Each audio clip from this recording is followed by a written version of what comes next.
What is up, everybody? We are here tonight to check out the official Netflix trailer to Steel Ball Run, JoJo's Bizarre Adventure. Interesting way that they formatted the title here. They put the name of the part before the actual main series title. But this is part 7 of JoJo's Bizarre Adventure. For the record here, I am not a manga reader, and I actually have not seen part 6 yet. I've seen 1 to 5. Love them, but we have yet to watch part 6. I promise it's not because we're sexist or anything and the main character to that part is a girl. We were just kind of I was tempted to watch it via reaction and film all of our reactions or all of our viewings of it, but at the same time it was like a lot of episodes, I think like 30 plus, so it was kind of a formidable hill to go over, and time just kind of passed along and we're already this close to the freaking part 7 premiere. So I think we're gonna have to forego that one in terms of reaction. It might end up becoming like a Patreon exclusive, but we're gonna react to part 7 just because we have the the motivation of it airing live and us being able to follow it weekly. I think the first episode is gonna be like a 2-parter premiere, so they're kind of rolling out the red carpet for this one. And I think hopefully Netflix has kind of learned its lesson with how it handled the broadcast of part 6. I think that had a lot to do with how curbed its reception was, unfortunately. So yeah, Netflix, don't screw this up. While I am not a manga reader for JoJo, I've followed the kind of hype and the discussion about it over the years. I don't even know if it's years at this point. It might be decades plural even, maybe. I don't even know. But part 7, I think, is pretty much considered to be like the consensus best part of JoJo thus far. So obviously this is pretty darn exciting. If I had to personally say which one my favorite part is, so far, it as an anime only, it would be either part 2 or part 5, Golden Wind or Battle Stance.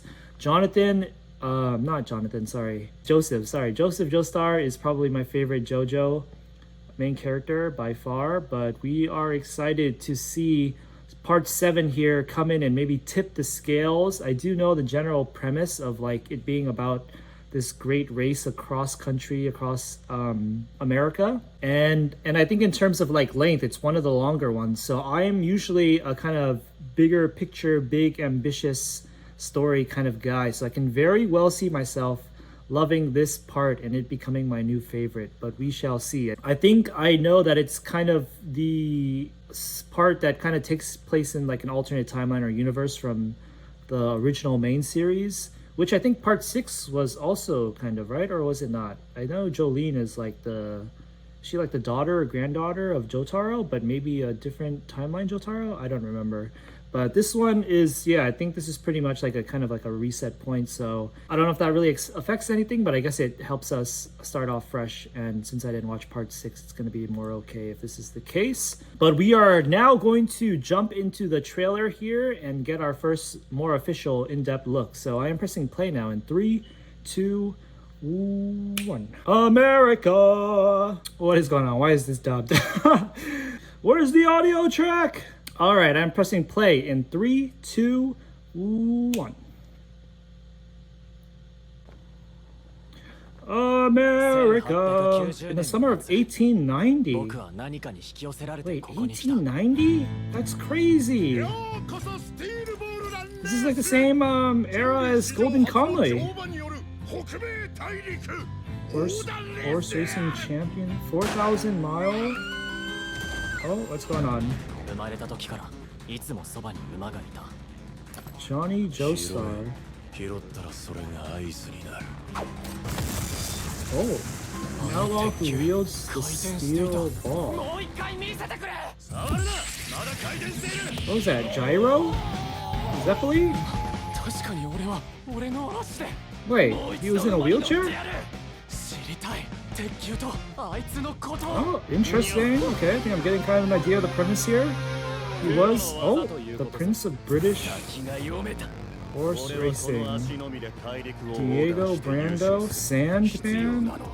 Okay, we got a kind of like a proper ensemble to our rat race here.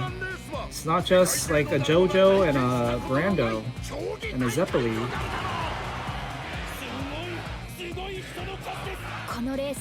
I really like the Western setting.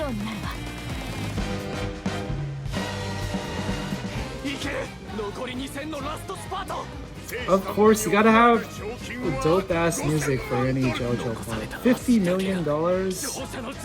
Lonely. Gyro? Oh, so, wow, so we have a JoJo, a Zeppeli, and a Brando, a Dio. So, which one? It seems like Zeppeli is gonna be like the main antagonist, and maybe like the Brando is just gonna be like a secondary main character, which is an interesting shakeup, of course, which is also in line with this kind of being an AU, kind of spinning, making fresh. What is the word I'm trying to think of? Into so much sensory overload right now. A little shakeup, a nice little shakeup. That was dope. I'm tempted to replay it, but I kind of feel like I got the perfect amount of exposure to be excited but not spoiled. So let's just talk about what we saw. I don't want to play it back and get too focused on specific details. So it seems like he was kind of like a prodigy, and then he got injured somehow and ended up in a wheelchair. I was kind of confused because I was like, was he like born like disabled and having to use a wheelchair, and then he gets cured? But no, I think he had proper time to like become a jockey legend before some accident kind of ruined his career, and then maybe the Zeppeli guy comes in and uses the steel ball technique or something that maybe is kind of adjacent to Hamon, or the wave energy, the ripple energy, and it cures him, and then he can participate in the race and have some proper springtime of youth rivalries with these other lads. I am kind of blanking on if there were any significant female characters teased. I think there was just the little girl, right? She seemed like she was an adolescent, Lucy something, Steele or something. And yeah, the whole rat race premise, I kind of love it. Pretty classic trope. Let us see where a mad mind like the JoJo writer can take a story like this. So super excited for this. Yeah, I think it perfectly has enough potential to become my new favorite part. I don't want to discount my love for the previous parts though.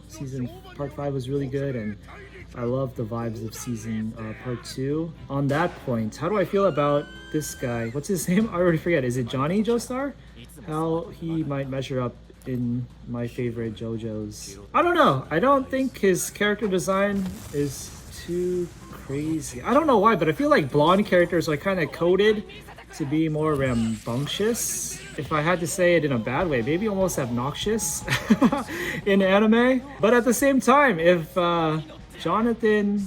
Joseph is my favorite Joestar, and he's like almost also kind of the epitome of rambunctious, obnoxious, kind of cocky, but he's got to have the matching personality to justify it, right? I don't know if Johnny will have the same, because I kind of like part 5, the main character of part 5, what was his name?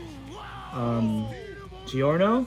Even though he was also blonde, but he was kind of more calm demeanor. I think a lot of people almost criticize him as being like a Mary Stu as well, but I liked him a decent amount too. So Johnny here could kind of be a mix of maybe Giorno and Joseph. That would be interesting, huh? I guess we'll have to see. And it doesn't seem like if Zeppeli's the main antagonist here, kind of marks maybe the villain of this part not being like straight up evil like past parts have been. Has it been always a straight up evil person in all the previous parts? Other than 6, which I haven't seen. Dio is evil. The Pillar Men were pretty darn evil. Part 3 is Dio again. Part 4 was a serial killer, yeah. And part 5 was like the incarnate of evil. Like they even compared him to being like a devil incarnate. So yeah, it'll be interesting if this is kind of a shake-up in that regard as well. But I think we're gonna leave it at that for our thoughts on this upcoming part of JoJo. Very excited. Part 7 here, Steel Ball Run. Let me know what your thoughts are. I know there's a bunch. The fandom of JoJo is so huge. There's got to be people out there with thoughts watching, even if our viewership is low. I'm sure there are some JoJo fans in there among you. So let me know what your thoughts on this upcoming part are. What you're most excited for, what your impression is if you haven't, if you're not a source material reader, just anything any thoughts you have, as long as they aren't spoilers. But yeah, for now we're gonna leave it at that, guys. Excited to start our first episode reaction to JoJo Part 7. We'll be seated. Will you be here? It's coming out way sooner than any other show because it's actually premiering like mid-March as opposed to first week of April like most spring season shows. Of course, Netflix. I guess Netflix did something to make it a regular broadcast schedule again, but maybe in a good way this time because it's getting a head start on its rat race run here compared to other series. But we'll be here for the two-parter premiere, so get hype, everybody. We'll see you. Until then, peace out.